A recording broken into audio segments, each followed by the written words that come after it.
Salamat ah. Diyan na lang. Yung bayad binigay ko na kay Manong. Salamat ah. Mabigat yan ah. Uy, alam mo ba yung amo ko? Naku, inaway ko talaga. Ayaw ba naman akong payagan? Sabi ko, cannot be. Graduation, my son. Honor. Sabi ko sa kanya, hindi pwede. Hindi ko siya nilubayan at hindi ako pinayagan. Naku, nagigigil ako dun sa amo ko talaga. Ito yung bag na hinahanap ko. Yung mga pasalubong ko. Alam mo ba, yung binili ko na susuotin ni Deo para sa graduation niya? Hindi ako tumawad dun sa laki ko binili. Walang tawad-tawad dun. Alam mo ba? Pikit mata, binili ko talaga to, mahal. Pero syempre, eto yun sa'yo. Hindi kita nakalimutan. Naku, hindi ko kasi alam kung nagda-diet ka o pasensya ka na dyan. Ikaw talaga. Salamat ah. Okay naman, di ba? Ito yung kay Deo, yung susuotin niya sa graduation. Gustuhan kaya na to? Maganda. Nasaan na ba siya? Ay nako, sigurado ako nasa kwarto niya. Sige na, katukin mo na. Oh, excited ako. Binili ko to. Alam mo ba? Anak?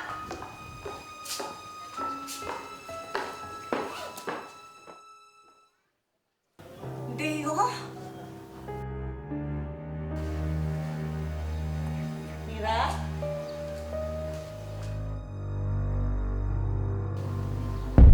Mira? Diyos ko!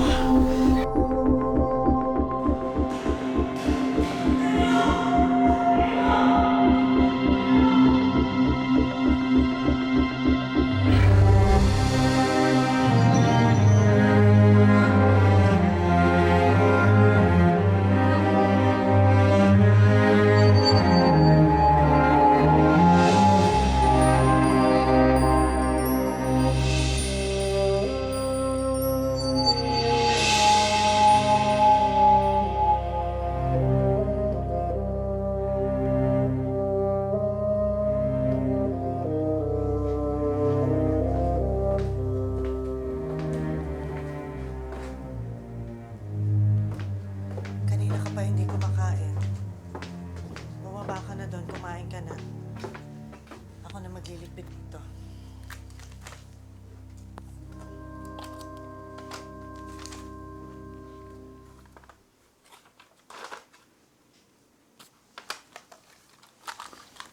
Huwag mo munang dikpitin yung mga gamit ni Deo. Mahilig mag-experiment yun eh. Gusto kong makita yung mga ginawa niya. Alala mo ba noon, bata pa siya eh. Pumanik ng bubong yan. Gustong malaman pa paano lumipad si Superman. Mira, tanggapin mo na nagpakamatay si Deo.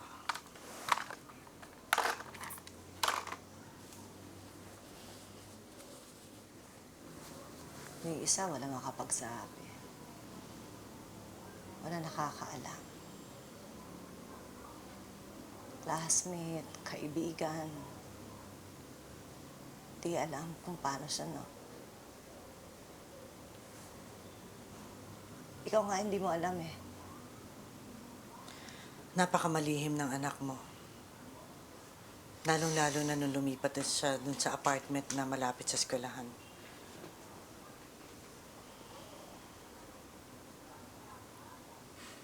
Napaka-sweet na bata. Lagi akong tinatawagan. Lagi akong sinusulatan. Aksidente lang talaga yung pagkamatay. Aksidente talaga yun.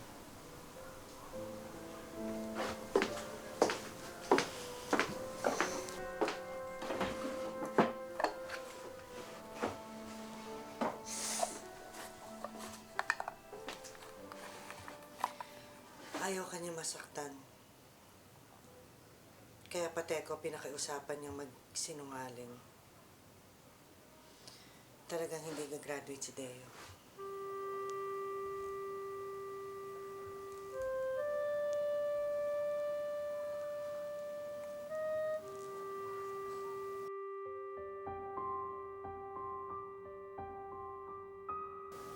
Matalino ang anak ko. Honor yun eh. Hindi kanya to. Hindi kanya. Hindi natin alam Baka yan ang dahilan kung bakit siya nagpakamatay. Honor yun eh. Nakasubsob lagi ulo sa pag-aaral mo. Malay mo, nahihirapan siya mag-aral. Ikaw nga wala kang alam eh. Yung nilipatan ng bata. Address di mo alam.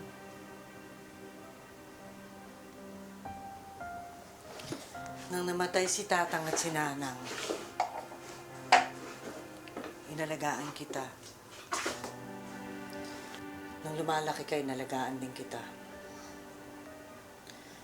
Tumanda na nga akong dalaga, kakaalaga sa inyong lahat. Pati pa ba naman anak mo, alagaan ko pa.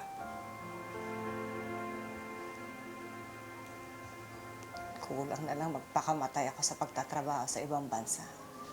Lahat ng pera ko, pinadala ko sa iyo. Wala akong tinira na isang kusing sa sarili ko.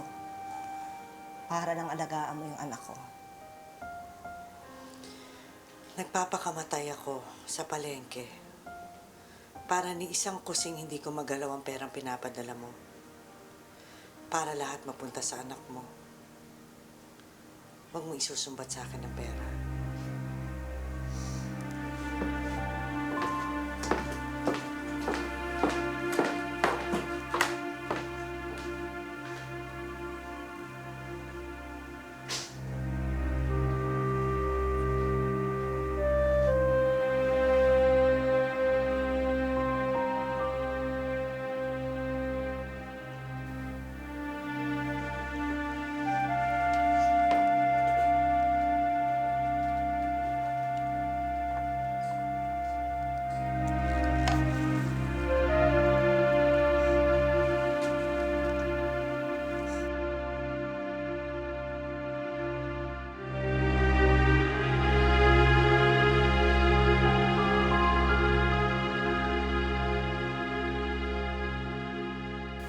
Parang ganyan, anak.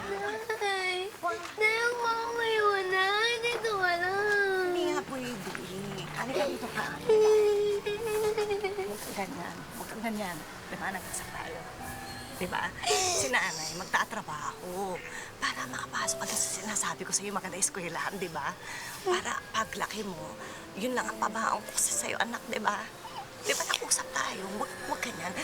Dapat ano ka, malakas ka para sa akin, diba? Huwag ka nang umiyak. Sige na, sige na. Para sa nanay. Sige na. Huwag na, anak. Sige na. Huwag mo naman ako. Siyempre, ayoko to talagang iwanan. Diba? Huwag ganon. Sa akin. Sige na. Nahihirapan ako, anak. Ayoko umalis talaga. Pero, sige na. Sige na, kahit na nunuwa. Pera na. Ha? Sige na. Ayoko talaga umalis. Sige na, ako na bahala dito. Huwag na akong ganyan. Hirapan ako. Hirapan ako. Ayoko nang umalis. Sige na, ako na bahala. Huwag ka na mag-alala. Sige na, oh. Please naman. Sige na, anak. Smile ka na sa nanay. Dali, smile na. Smile sa nanay. Yan. Susulat naman ng nanay eh, ha? Diba? Para sa'yo to, tandaan mo lahat ito. Diba? Opo, Nay. Usap tayo, kinento ko yun, diba? Sige na, lumakad na kayo. Okay. Nay. Basta, Nay. Huwag ka mag-alala. Ako na bahala dito. Nay. Ako na bahala. Nay.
handa na yung pagkain. Sabay na tayo kumain.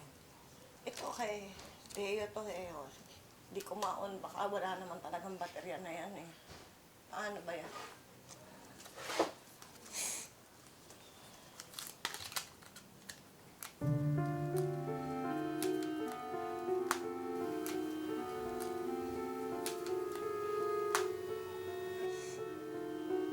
Ito.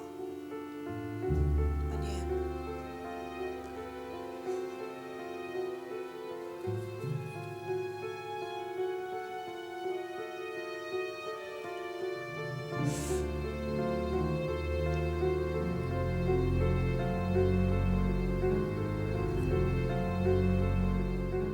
Sige po.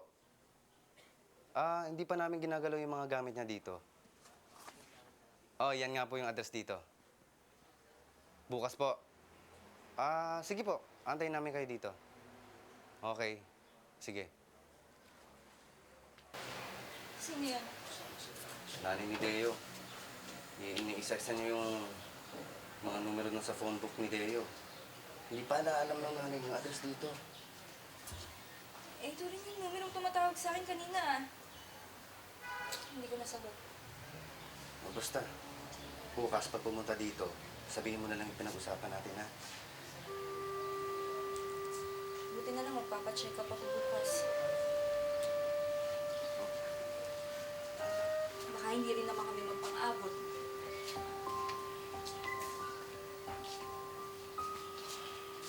Wala na. Dito po, Alamira.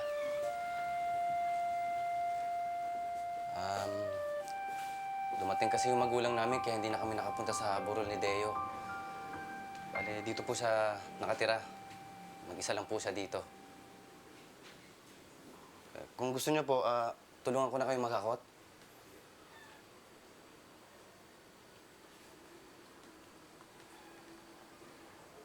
Aling Mira. Aling Mira. Pwede iwan mo muna ako. Oh, sige po.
Jack?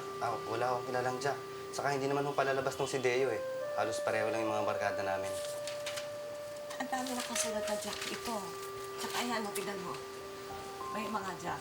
Yung cellphone niya. Binuksan ko yan, meron ako nakitang papel na nakabilot. Tapos binasa ko, may Jack na nakalagay. Ang alam ko lang ho, may mga ilang subject siyang binagsak kaya hindi Hoy! siya nag-graduate. Kaya yun po yung Hoy, dahilan bakit? kaya... Alimira, si Sarah po. Housemate namin. Si Alimira. Mani ni Deo. Alimira. Iya, may kilala kang Jack. Nakasulat dito sa notebook kasi ni DNA may Jack. Puro Jack ang... Meron po akong kakilalang Jack. Saan ko siya pwede makita? Alam mo ba yung bahay? Gusto kong puntahan eh.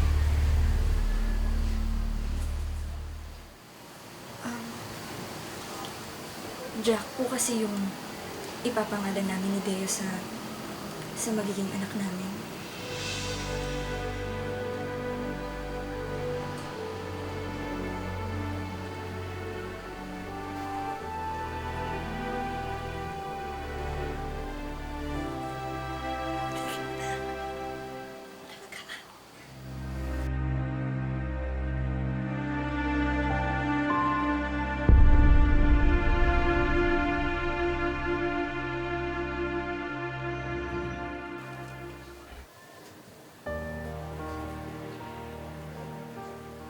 Moy, anong itong mga to?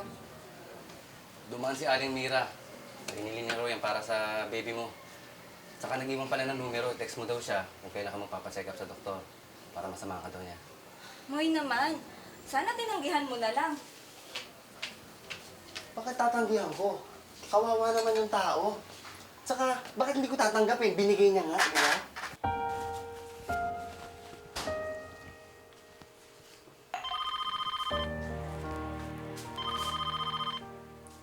Amo mo. Hello? No, Mira here. Wrong number. Ano ka ba? Baka mawala ka na ng trabaho niyan. Di ba, alam, makakaapo naman ako. Kakaapo, hindi mo nga alam kung sa'yo yan.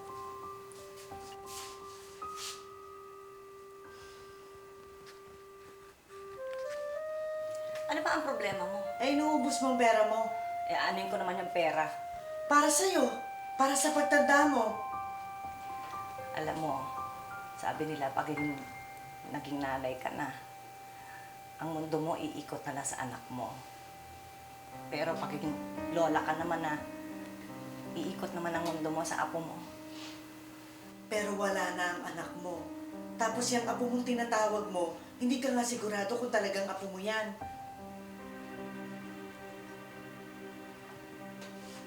Ano pa ang gusto mong mangyari pag dudahan ko si Sarah? Meron akong kaibigang doktor. Ang sabi niya, meron daw ngayong ginagawang paraan na pwede mo malaman kung totoong anak mo yun. Kung inuubos mo rin din lang ang pera mo dyan, ba't hindi mo nalang lustahin ang pera mo para malaman ang katotohanan? Alam mo, si Deo, siguro, nahiya siya o natakot siya na sabihin sa akin na hindi siya makakagraduate kasi yung totoo mabibigyan na niya ako ng apo. Eh, nakakahiya nga eh. Ang isipin mo na lang, kung buhay si Deo, bibili rin ng mga gamit yun para sa bata. Saka isa pa mahilig sa bata yun, di ba? At talagang gusto mo pang ipaalala sa akin yon ano? Kaya ka na naman eh. Umiinit na naman yung ulo mo. Buti nga may nagbibigay ng gamit eh. Moy naman kasi. Hanggang kailan ba natin itatago to, ha? Moy, ayokong madamay, ha? Ganyan ka naman talaga eh. Pinaniniwalaan mo lang ang gusto mong paniwalaan. Bata ka pa, pinipili mo lang kung ano yung gusto mong tanggapin. Ilang linggo nang patay si tatay, inaabangan mo pa rin sa sakayan ng jeep. Tapos iniisip mo na nagtatrabaho na siya sa malayo.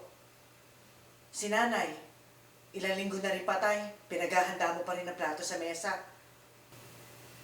Alam ko na kung ano yung totoong nangyari sa anak ko. Marami din nagsasabi sa iyo no, na may asawa sa kabilang bayan ng ama ni Deo. Pero ayaw mo pa rin tanggapin. Kaya yun, nakuha ka niya lokohin.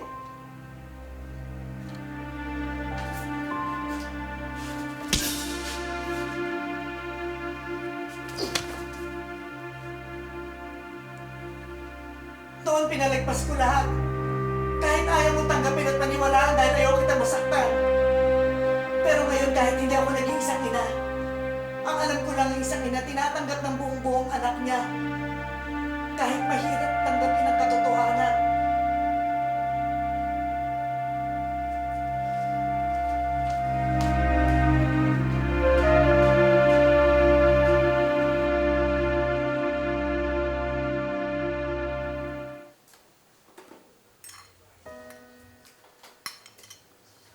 Oh, magmerienda ka na muna. Salamat po. Mabuti naman nagkusa ka na magpunta dito. Alalang-alala si Mira nung galing sa apartment.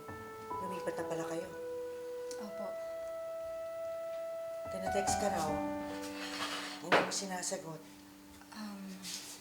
Ano po kasi, mabuti na rin pong wala si Aling Mira rito. Hindi ko rin po kasi alam kung paano ko sasabihin sa kanya eh. Ang alin?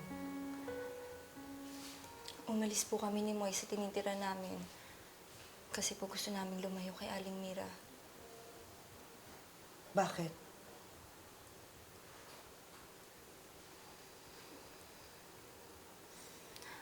Aling Shon, hindi ho si Deo ang ama ng pinagbubuntis ko. Si Moy po, yung kasama namin sa bahay. Siya po yung ama ng anak ko. Pinagtaksilan niyo ang pamangkin ko. Wala naman ho kaming relasyon ni Deo eh. Nakitira lang po siya sa amin para mapalapit po sa eskwela.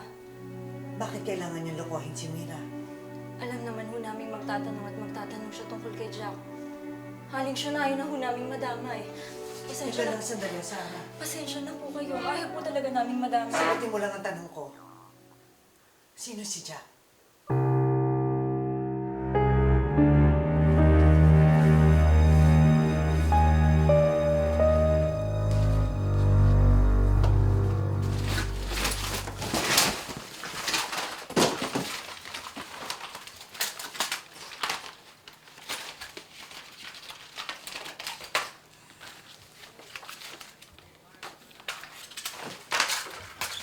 Mira, ilang gabi ka nang walang tulog. Magpahinga ka naman.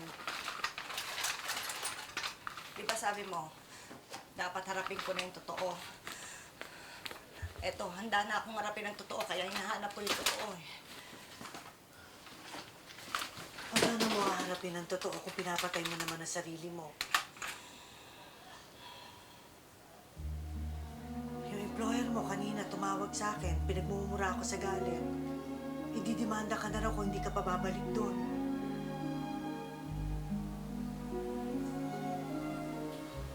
Halos patayin ko yung sarili ko sa pagtatrabaho sa ibang bansa. Para na mabigyan ko ng magandang kinabukasan ng anak ko. Mapag-aral sa magandang eskwelahan. Ito pala, mawawala rin siya sa akin.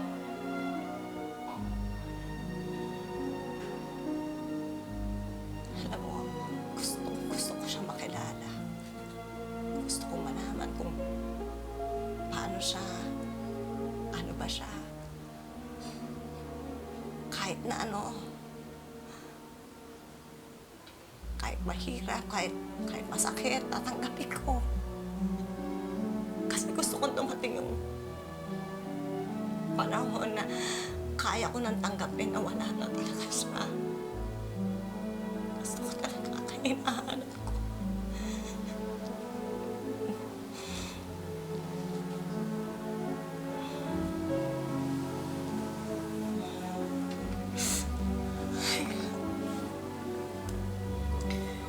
Sige. Simulan mo na kilalanin ng anak mo.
sa akin.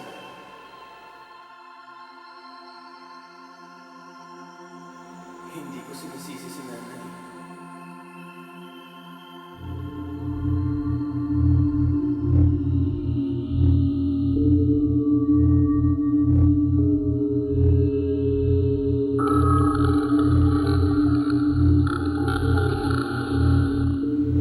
Ako ang kusang sumama sa lalaki na namantala sa akin.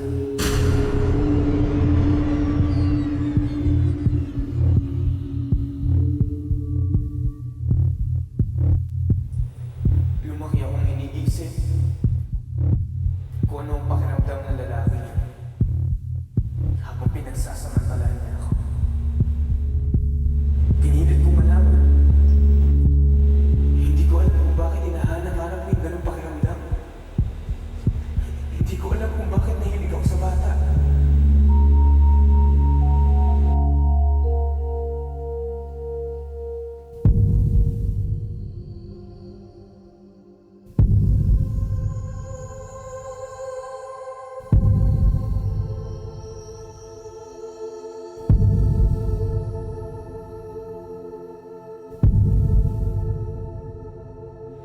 Sumama siya sa akin.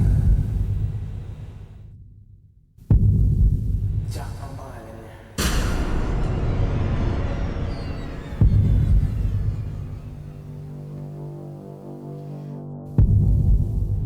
Hindi ko alam na may epilepsy siya.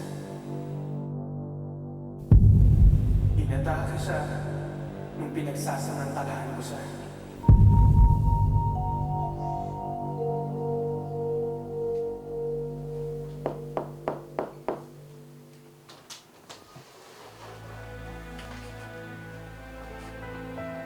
Ano, hindi ka ba sasama sa pagsundo sa nanay mo? Hindi na po. Alam mo naman excited yun na makita ka. Auntie, kayo na po bahala. O sige, naalis na ako kasi matraffic ka.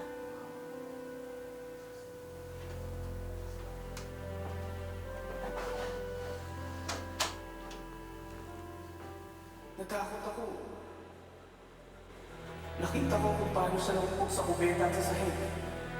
Sa taranta ko, iniwan ko siya.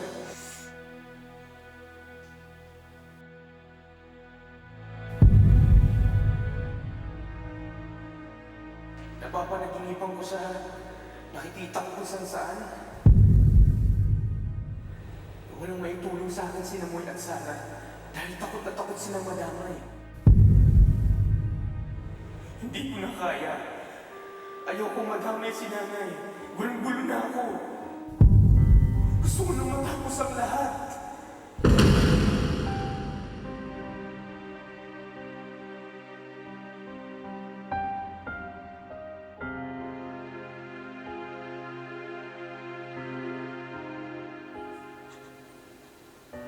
Sana nandun ako.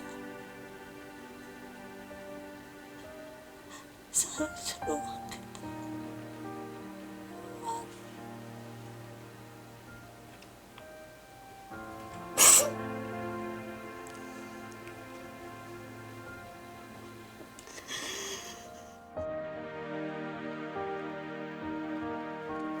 Matapos kong malaman ang totoong nangyari, hinanap ko ang mga magulang ni Jack. Sinabi ko rin sa pulis ang mga nangyari. Kahit pa paano naingin ko na sa kanila ng tawad si Dale. Hindi ko na nagustuhan kung ano nangyari sa anak ko. Kailangan harapin ko kung ano man siya, kung ano man ang nangyari sa kanya. Buong buo, walang pinipili. Siguro ganun na nga ang talagang maging isang ina.